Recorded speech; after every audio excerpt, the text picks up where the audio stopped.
welcome to this very special edition of the KAJ Masterclass Live, the show which ensures that you profit from your time spent here with experts, either through their industry insights, information, or simply learning from them. And today we have William Wadsworth. He is a memory psychologist, a leading expert on the science of studying smarter. Welcome to the show, William. Thank you very much. I've been looking forward to this. You're welcome to the show, William. You are welcome to India in this online form. And I'm sure not just in India, but a lot of students, a lot of professionals across the world will benefit from what we'll be talking about. We'll be talking about learning smarter and not harder. So, William, to understand from you, you have studied from Cambridge University, first class, top 0.01%. So, did you study smarter? Did you study harder? Tell us about that. Then, did you know about these things back then?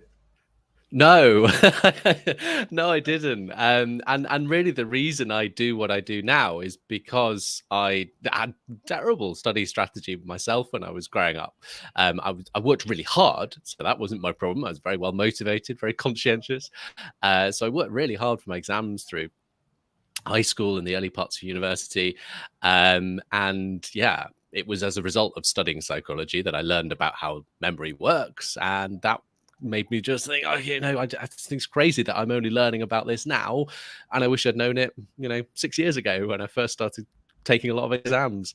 And so that's really why I do what I do now. I want to help students taking their exams benefit from what we know about how the brain works and be able to study smarter right from the beginning, not after 6 years of struggle, as was the case for me. Right, William. So, tell us about, who is a memory psychologist? I've heard about psychologists, but I didn't know anything about memory psychology. So tell us, what does a memory psychologist do? Is it related to memory? Is it related to brain? Is it related to helping people learn? Professionals learn, children learn. Help us about this. Yeah. So, I spent my career helping, anyone who's got something to learn. So whether you're a professional and you've got some professional exams to take as part of your career in medicine, finance, other careers of that nature, or whether you are yourself a student at school, university, you've got exams coming up, what I do is help people with their strategy, their study strategy, and use more effective ways of getting stuff to stick in memory, so that they can ultimately, achieve the highest marks that they can in their exams, and crucially get there in a more time efficient way. So helping you find the shortcut to your success, if you like. Right. So before learning about some tips and tricks from you about how does our brain, our memory work, so that people also know, okay, this is the way our brains, our memories work, and then they can utilize it in the best way possible. Yeah. So the way learning happens is there's two systems in the brain. So you have a system called working memory, and you have a second system called long-term memory. And these two things work together to do anything you might describe as learning or thinking or reasoning or problem solving. It's these two things working together. So what are these two things? Well, working memory is, if you know how a computer works, and many of your listeners might understand this, working memory is very much like RAM in a computer. So in a computer, RAM is sort of what is running the programs that are open on your machine right now. So if you've got a computer game, or you've got Excel open and you're doing some calculations, or you've got a bunch of browser tabs open, it's RAM that is running the kind of processes that the computer is needing to do right now. So it's very much like that in working memory. So working memory is what's interpreting what is going on in the world around you right now. So it's what's interpreting the sentences you're hearing from this podcast. It would be what is reading, like interpreting the words on the page when you're reading a book. It's what's doing calculations. So if you did a mental maths problem and added 47 and 39 together, it'd be working memory that is doing that calculation. Working memory is characterized by being very small in capacity, but also very transient. Information doesn't stay there very long. Typically, will only stick there for a few seconds. So in one ear and out the other. If we want to learn something, we need to get it transferred into long-term memory. So computer analogy, that's just like the sort of hard drive of a computer. So that's where we can store much more information, and it will stay there for a much longer time. So over minutes, hours, days, even an entire lifetime. Working memory is a vast store potentially. We've yet to really understand the theoretical limits of how much we can fit in our long-term memory. It's huge, it's enormous, the amount of data we have in our long-term memory. And so really the trick with learning is kind of doing two things. Firstly, it's about kind of getting information into working memory in the first place, paying attention to it, digesting it, understanding it in working memory, so to speak, and then transferring it, getting it to stick in long-term memory. So that transfer, we call it consolidation, transfer from from working memory into long-term memory, so that we can then store it for much longer time. So Right, that's right, part of what's going on. Yeah. right, William. So now let's understand, this whole learning part, the studying part. Should we differentiate between the learning as well as study? Are they the two things, or sometimes they can be different things? And also, first let's deal with this. Sure. I think the terms, so people use these terms slightly differently, and it varies a little bit around the world. One of the reasons I talk about studying is that tends to be the most universally understood term for, I've got some work to do from some kind of academic or scholarly pursuit.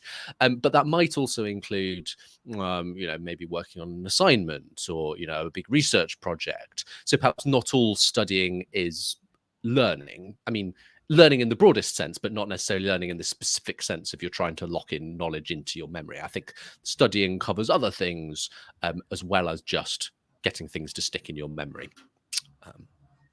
Right. Now, when we are doing work as a professional or anything that we do, a lot of times there is context switching. And at that time, we just need to do one thing or the other. So many a times we just need to do the work, learn something or study something quickly, do that work and forget about it or move on to something else. A lot of students also do those same things. So how can we differentiate between the two?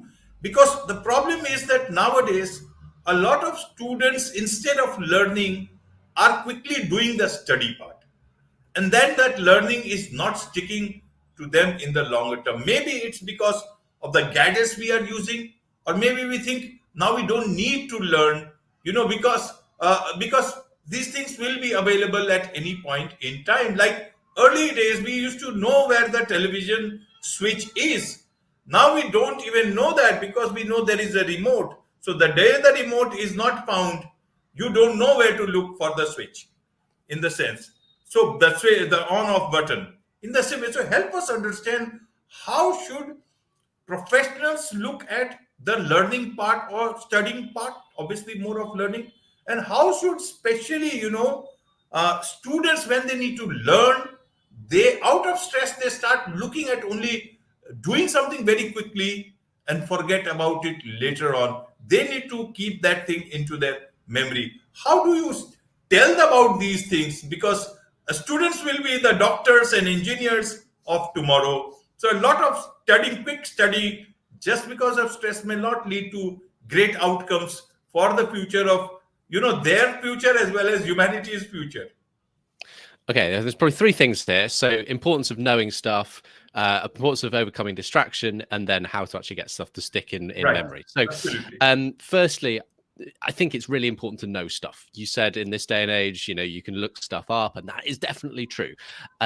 But if you imagine going to the doctor's office or getting legal advice or going to see an accountant, and anytime you ask them the most basic question about your taxes or your health, they had to look every single thing up, you wouldn't have any trust at all in that professional.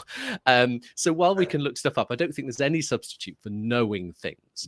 And in my experience, and your listeners might like to think about what they've observed for themselves, I observed that individuals that have gone very far in any given field, whether it's in education or in business, you look at kind of captains of industry and high level, executives. These individuals tend to be knowledgeable individuals. They tend to know a lot about their industry, their regulations, their competitors. And that's, I think, one of the ingredients that makes them high performing in their field. They know things and they don't need to look everything up. They know it. And then they can have fluent conversations with clients and partners and investors.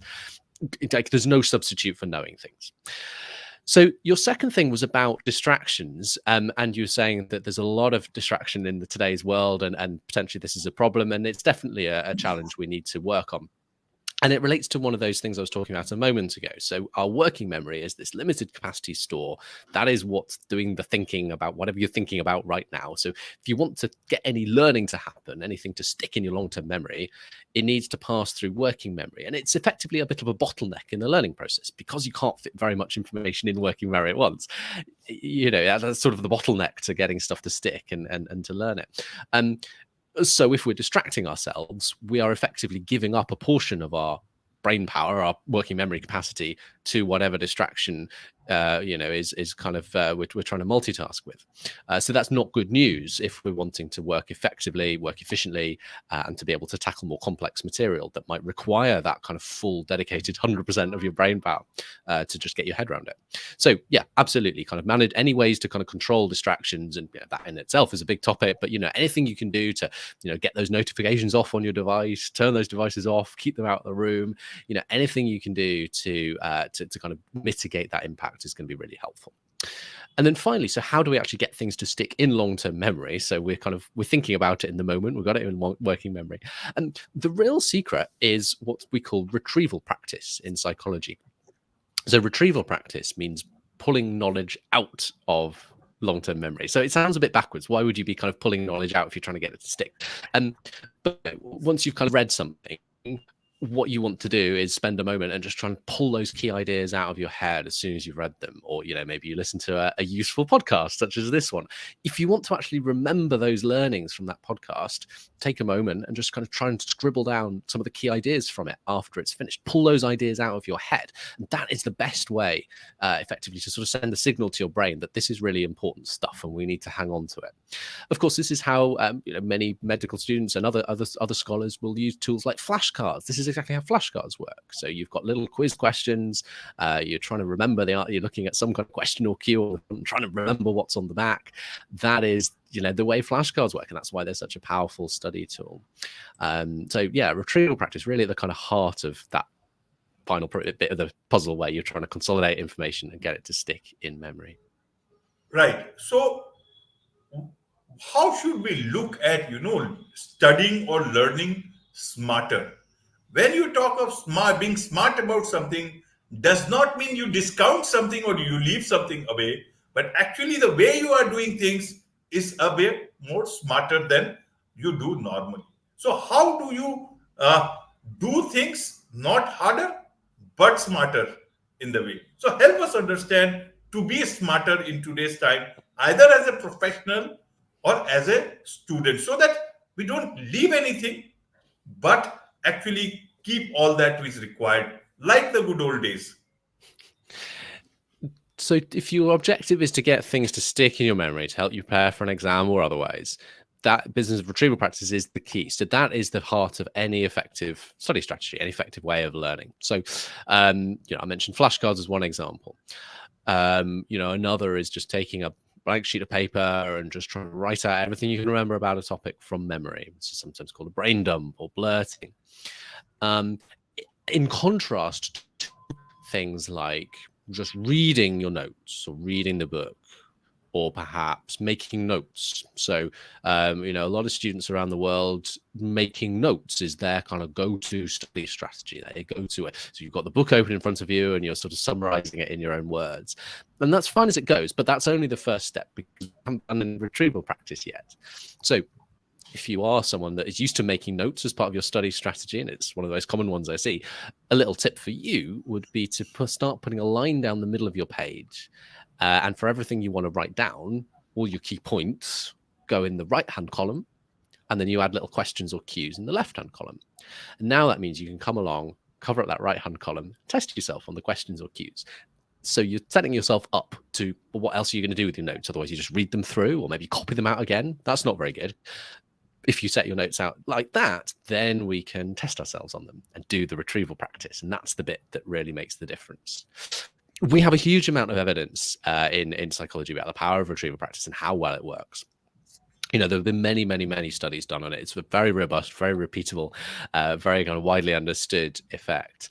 Just to give you kind of one example, so researchers Henry Roedinger and Jeffrey Karpicki back in 2006, they found about a 20 percentage point difference in an experiment between one group that had studied for the test by reading and a second group that had studied for the test using retrieval practice.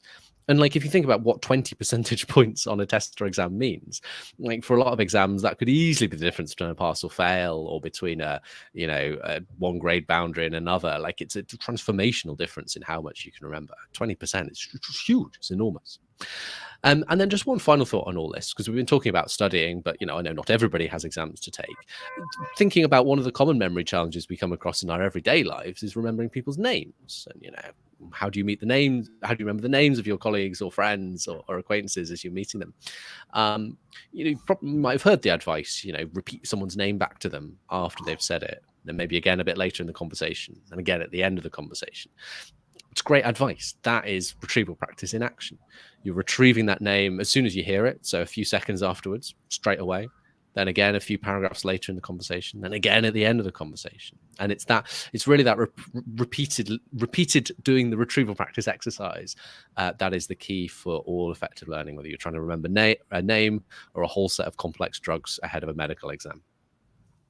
Right, William. So, stress impacts our thinking. Stress impacts also our memory, if I understand it correctly.